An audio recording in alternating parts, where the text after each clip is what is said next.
Hello viewers, আসসালামু আলাইকুম। Short method tricks চ্যানেলের পক্ষ থেকে আপনাদেরকে জানাচ্ছি শুভেচ্ছা। আজ আপনাদের সাথে আলোচনা করব লাভ ক্ষতির অঙ্ক নিয়ে। আজকের হচ্ছে পার্ট 2।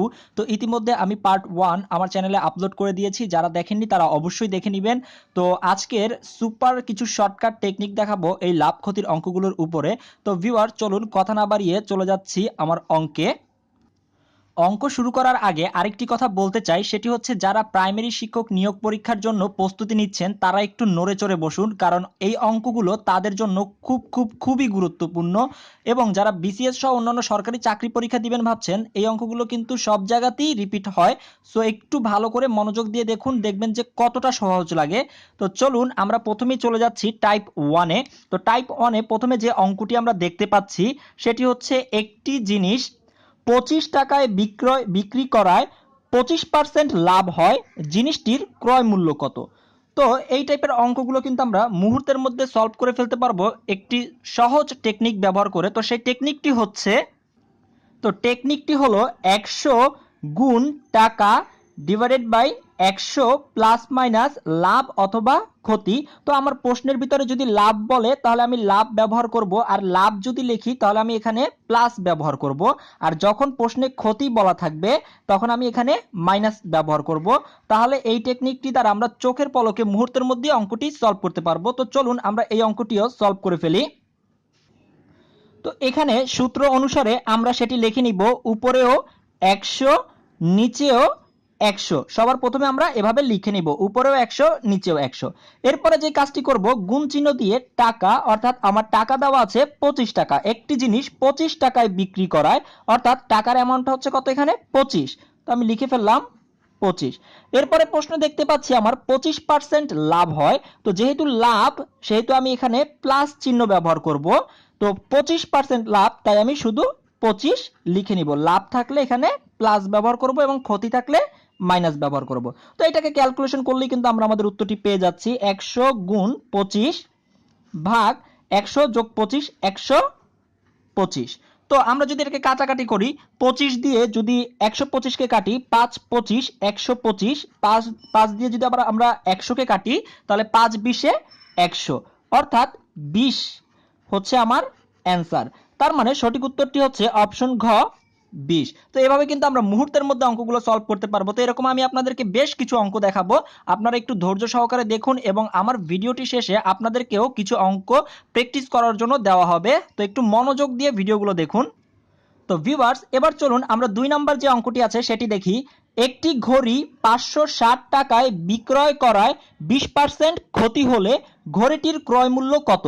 তো এই প্রশ্নটি দেখুন, প্রাথমিক সহকারী শিক্ষক 2002, 5 এবং 14-তে এসেছে। তো এরকম খুবই গুরুত্বপূর্ণ একটি অঙ্ক যা প্রায় পরীক্ষাতে আসে। এই অঙ্কটিও আমরা কিভাবে সেই একই টেকনিক দিয়ে সলভ করব, চলুন টেকনিকটা আমি লিখে রেখেছি আপনাদের বোঝার সুবিধার্থে। তো প্রথমেই আমি যে কাজটি করব সেটা হচ্ছে উপরেও 100 নিচেও 100 লিখে নিব।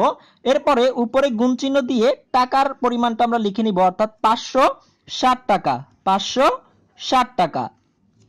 এরপরে দেখব আমার প্রশ্নে কি বলেছে, ক্ষতি বলেছে নাকি লাভ বলেছে। তো যেহেতু এখানে 20% ক্ষতি বলেছে, তাই আমি এবার ক্ষতির কারণে এখানে মাইনাস ব্যবহার করব, এবং কতটুকু ক্ষতি, 20%, মানে 20 লিখে দিব এখানে। তো এটাকে ক্যালকুলেশন করলেই কিন্তু আমরা আমাদের উত্তরটি পেয়ে যাচ্ছি। দেখুন, 100 গুণ 560 ভাগ 100 থেকে 20 চলে গেলে থাকে 80। তো এবার এটাকে আমরা কাটাকাটি করি, শূন্য শূন্য আমরা যদি কেটে দেই তাহলে এখানে থাকে 8, এখানে 56। তো আমরা যদি কাটাকাটি করি, 8 দিয়ে কাটলে 7 8 56, তাহলে 100 থাকছে এখানে, আর 7 7 আর 100 গুণ করলে হয় 700। তার মানে দেখুন কত সহজে আমাদের উত্তরটি বের হয়ে যাচ্ছে, অর্থাৎ আমাদের উত্তরটি হচ্ছে 700, অপশন গ। তো এবার আমরা 3 নাম্বার যে অঙ্কটি আছে সেটি দেখি। একটি কলম 190 টাকায় বিক্রি করাতে 5% ক্ষতি হয়, কলমটির ক্রয় মূল্য কত? তো এটিও 13 সালে এসেছে প্রাথমিক সহকারী শিক্ষক পরীক্ষাতে।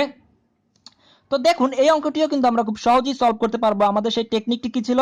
টেকনিকটি ছিল উপরে আগে 100 লিখে দিব, নিচেও 100। এরপরে কি কাজ, আমাদের যে টাকার পরিমাণটা আছে সেই টাকার পরিমাণটা গুণ চিহ্ন দিয়ে উপরে লিখে নিব 190 টাকা।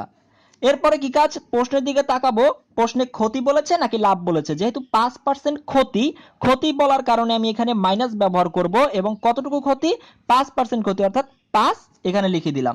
তো এখন কিন্তু আমরা ক্যালকুলেশন করলেই আমাদের উত্তরটি পেয়ে যাব। তো এটা যদি আমরা হিসাব করি, 100 গুণ 190 ভাগ 100 থেকে 5 চলে গেলে থাকে 95। তো এটাকে যদি আমরা কাটাকাটি করি, 95 দিয়ে যদি আমি কাটি 190 কে, তাহলে 95 দুগুণে 190, তাহলে আমার এখানে থাকছে 2 আর এখানে 100, তার মানে গুণ করে দিলে হয় আমার 200। তার মানে 200 হচ্ছে আমার সঠিক উত্তর, অর্থাৎ অপশন খ হচ্ছে আমার কারেক্ট অ্যান্সার। তো ভিউয়ার্স, এবার চলুন 4 নম্বর অঙ্কটি দেখি, একটু সামান্য ডিফারেন্ট। তো একটু খেয়াল করুন, 50টি কলা 220 টাকায় বিক্রয় করায় 10% লাভ হলো, 100টি কলার ক্রয় মূল্য কত। তো এইখানে আপনারা এইভাবে কল্পনা করুন যে এখানে 100টি কলার ক্রয় মূল্য না, আপনাকে 50টি কলার ক্রয় মূল্যই বের করতে বলেছে, অর্থাৎ ওই কলার ক্রয় মূল্য কত বা 50টি কলার ক্রয় মূল্য কত। তো এরকম যদি হয় 50টি কলার বা ওই কলাগুলোর ক্রয় মূল্য কত, তাহলে আমরা আগে এভাবে করে সূত্রটি অ্যাপ্লাই করে অঙ্কটি করে ফেলি। এখানে কত আছে এটি আগে আপনাদের দেখতে হবে না যে এখানে কত, 100টি না 200টি, এখানে আমরা পরে আসি। তো এই অনুসারে যদি আমরা অঙ্কটি সলভ করতে যাই, তাহলে আমাকে উপরে লিখতে হবে 100, নিচেও লিখতে হবে 100, তারপরে গুণ চিহ্ন দিয়ে টাকা। তো আমার টাকা দেওয়া আছে 220, তারপরে দেখুন এখানে লিখেছে 10% লাভ হলো। তো যেহেতু লাভ হয়েছে তাই আমি এখানে প্লাস ব্যবহার করব। কতটুকু লাভ হয়েছে, 10%, তাই আমি এখানে 10 লিখে দিলাম। এবার এটাকে আমরা একটু হিসেব করি।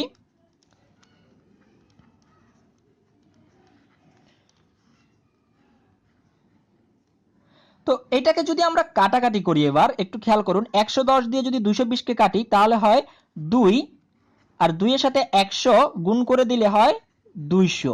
তো এবার খেয়াল করুন, এটি কিন্তু আমার অ্যান্সার না, এই 200 কিন্তু আমার অ্যান্সার না, একটু ভালো করে বুঝুন। এই 200 অ্যান্সার হতো যদি আমাকে এখানে বলতো যে ওই কলাগুলোর ক্রয় মূল্য কত, অথবা 50টি কলার ক্রয় মূল্য কত, তাহলে কিন্তু অ্যান্সার হতো 200। কিন্তু আমার দেখুন, আমাকে প্রশ্ন এখানে বলে দিয়েছে 100টি কলার ক্রয় মূল্য কত। তো আমি যে এখানে 200টি পেয়েছি, এই 200টি হচ্ছে 50টি কলার ক্রয় মূল্য পেয়েছি, 50টি কলার। তাহলে 100টি কলার ক্রয় মূল্য কত হবে, জাস্ট এই 200-র সাথে 2 গুণ করে দিবেন, কারণ যেহেতু দ্বিগুণ পরিমাণ কলা, 50টা ছিল আর এখন জানতে চাচ্ছে 100টি কলার দাম কত, ক্রয় মূল্য। তাহলে 200-র সাথে 2 গুণ করে দিলে আমরা পেয়ে যাচ্ছি 400। এটি হচ্ছে আমার 100টি কলার ক্রয় মূল্য, 100টি কলার ক্রয় মূল্য। তার মানে সঠিক উত্তর হচ্ছে কত, 400। তার মানে আমার অপশন ঘ হচ্ছে সঠিক উত্তর। তো এইভাবে করে কিন্তু আমরা মুহূর্তের মধ্যে অঙ্কগুলো সলভ করে ফেলতে পারবো। তো এখন আমরা যেই টেকনিকটি দেখব সেটা হচ্ছে টাইপ 2 এর অঙ্কগুলো দেখব। চলুন টাইপ 2 তে চলে যাচ্ছি আমরা। তো টাইপ 2 এ অঙ্কগুলোতে যাওয়ার আগে আপনাদেরকে বলতে চাই, সেটি হচ্ছে আমরা এতক্ষণ যে টাইপ 1 করেছি তাতে কিন্তু যে জিনিসটি ছিল আপনারা খেয়াল করেছেন কিনা জানি না, যে টাইপ 1 এর ভিতরে যে অঙ্কগুলো ছিল সেটা হচ্ছে টাকা থাকবে এবং একটি পার্সেন্ট থাকবে। দেখুন একটি টাকা ছিল, টাইপ 1 এর অঙ্কগুলোতে একটি টাকার পরিমাণ ছিল এবং একটি পার্সেন্ট দেওয়া ছিল এবং ক্রয় মূল্য কত সেটা বের করতে বলছে। আমার টাইপ 1 এ ক্রয় মূল্য কত সেগুলো বের করতে বলেছে। কিন্তু এখন আমরা যে টাইপ 2 করব সেটিও দেখুন টাকা থাকবে, টাকা থাকবে, একটি মাত্র পার্সেন্ট থাকবে, কিন্তু এখন করতে বলবে কি আপনাদেরকে বিক্রয় মূল্য বের করতে বলবে। সো একটু এই অঙ্কগুলোর জিনিসটা একটু বুঝে নেবেন যে আপনাকে কি বের করতে বলছে, তখনই আপনি সূত্র দুইটার মধ্যে পার্থক্য বুঝে যাবেন এবং কোন সূত্রটি অ্যাপ্লাই করবেন তা সহজেই বুঝে যাবেন। তো আমার বিক্রয় মূল্য বের করতে বললে টেকনিক হচ্ছে আরেকটি। তো আমরা 5 নম্বরে যে প্রশ্নটি দেখতে পাচ্ছি সেটি হচ্ছে 150 টাকা দিয়ে একটি জিনিস ক্রয় করে কত টাকায় বিক্রয় করলে 30% লাভ হবে। তো এটি প্রাথমিক বিদ্যালয় সহকারী শিক্ষক পরীক্ষায় 10 এবং 12তে এসেছে। তো এই অঙ্কটি আমরা যেই টেকনিকটি অবলম্বন করে সহজেই অঙ্কটা সলভ করতে পারবো সেটি হচ্ছে, তো আমি আপনাদের জন্য টেকনিকটি লিখে নিয়েছি, একটু খেয়াল করুন, টাকা গুণ 100 প্লাস মাইনাস লাভ অথবা ক্ষতি। তো এখানে একটু খেয়াল করুন, ডিভাইডেড বাই 100। তো এই সূত্রটি কিভাবে অ্যাপ্লাই করব তার বাস্তব প্রয়োগ দেখাচ্ছি আপনাদেরকে, আসুন অঙ্কটির দ্বারা। তো এখানে দেখুন টাকা, টাকা মানে হচ্ছে আমার 150 টাকা দেওয়া আছে, এটি লিখে ফেললাম 150, গুণ চিহ্ন দিয়ে 100 লিখে ফেললাম। আমি প্রথম অঙ্কটি একদম ভেঙে ভেঙে দেখাচ্ছি। আমার প্রশ্নে কি বলেছে একটু খেয়াল করব, যে 30% লাভ বলেছে, আর যখনই লাভ বলবে তখনই আমরা প্লাস ব্যবহার করব। প্লাস চিহ্ন দিয়ে আমরা লাভের কতটুকু পরিমাণ ছিল 30%, অর্থাৎ 30 লিখে নিব এখানে। ভাগ 100। তো এটাকে ক্যালকুলেশন করলেই কিন্তু আমরা উত্তরটি পেয়ে যাব, অর্থাৎ উপরে হয় 150 গুণ 100 যোগ 30 অর্থাৎ 130 ভাগ 100। তো একটু খেয়াল করুন, এটা কিন্তু আমরা খুব সহজে কাটাকাটি করলে অ্যান্সারটি পেয়ে যাচ্ছি। তো আমরা যদি এখান থেকে শূন্য শূন্যগুলো কেটে দেই, এই শূন্য কেটে দিলাম, তাহলে উপরে থাকছে 15 এবং 13। তো 15 এবং 13 গুণ করলে আমরা পাই 195। তো এভাবে করে কিন্তু আমরা মুহূর্তের মধ্যে অঙ্কগুলো করে ফেলতে পারি, অর্থাৎ আমার সঠিক উত্তর হচ্ছে অপশন ক 195। তো এরকম চলুন আমরা বেশ কিছু অঙ্ক দেখি যেগুলো প্রাথমিক শিক্ষক নিয়োগ পরীক্ষাতে এসেছে এবং অন্যান্য পরীক্ষাতেও এসেছে। তো 6 নম্বরের যে অঙ্কটি আছে, 560 টাকায় একটি চেয়ার কিনে কত টাকায় বিক্রয় করলে 25% লাভ হবে? তো এটি দেখুন, প্রাথমিক সহকারী শিক্ষক 19 সালে এসেছে এবং প্রাথমিক বিদ্যালয় প্রধান শিক্ষক 12 সালে এসেছে। তো এই অঙ্কটিও কিন্তু আমরা খুব সহজেই সলভ করে ফেলতে পারি। তো চলুন সেই সূত্রটি অনুসারে আমরা প্রয়োগ করি। 560 টাকা, তার মানে আমার টাকার পরিমাণ আছে 560 টাকা, গুণ আমাকে কি বলেছে 25% লাভ বলেছে, তার মানে 100 যোগ 25, লাভ হয়েছে আমার 25%, তাই 100 যোগ 25 সবসময় আমরা 100 এর সাথে হিসাব করব। তার মানে আমি এখানে সরাসরি লিখে দিচ্ছি এবার 125 ভাগ 100। এটাই ক্যালকুলেশন করলে কিন্তু আমরা উত্তরটি পেয়ে যাব। আমরা যদি 25 দিয়ে কাটাকাটি করি তাহলে 4 25 100, 5 25 125। তো শূন্যটাকে আমরা একটু বাদ দিয়ে 56কে যদি আমরা 4 দিয়ে কাটাকাটি করি তাহলে 4 14 56, আর এই পাশে শূন্যটা বসিয়ে দিলাম অর্থাৎ 140। তো এবার 140 আর 5 গুণ করে দিলেই কিন্তু আমাদের উত্তরটি চলে আসবে। 140 আর 5 গুণ করলে হয় 5 14 70 আর একটা শূন্য, হ্যাঁ 700। তার মানে আমার সঠিক উত্তরটি হচ্ছে কি 700। তো এভাবে করে কিন্তু আমরা মুহূর্তের মধ্যে অঙ্কগুলো সলভ করে ফেলতে পারবো, অর্থাৎ 700 হচ্ছে আমার সঠিক উত্তর, অপশন ঘ হচ্ছে আমার সঠিক উত্তর 700। তো চলুন এবার আমরা 7 নম্বর অঙ্কটি দেখি। 7 নম্বর অঙ্কটিতে বলেছে একটি টেলিভিশনের ক্রয় মূল্য 6000 টাকা, টেলিভিশনটি কত মূল্যে বিক্রয় করলে বিক্রেতার 60% লাভ হবে? তো এটিও প্রাথমিক বিদ্যালয় সহকারী শিক্ষক 17 সালে এসেছে। তো এই অঙ্কটিও কিন্তু আমরা এই টেকনিকটি অবলম্বন করে মুহূর্তের মধ্যে করে ফেলতে পারবো। তো এখানে টাকা হচ্ছে আমার 6000,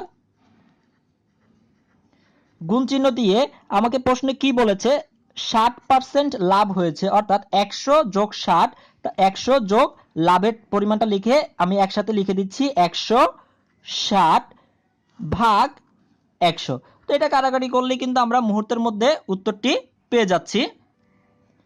আমরা শূন্য শূন্যগুলো কেটে দেই, উপরে নিচ করে দুটি করে কেটে দিলাম, তাহলে আমার থাকছে 600 ইন্টু 16। তো এই 600 ইন্টু 16 যদি আমরা গুণ করি তাহলে আমরা পেয়ে যাচ্ছি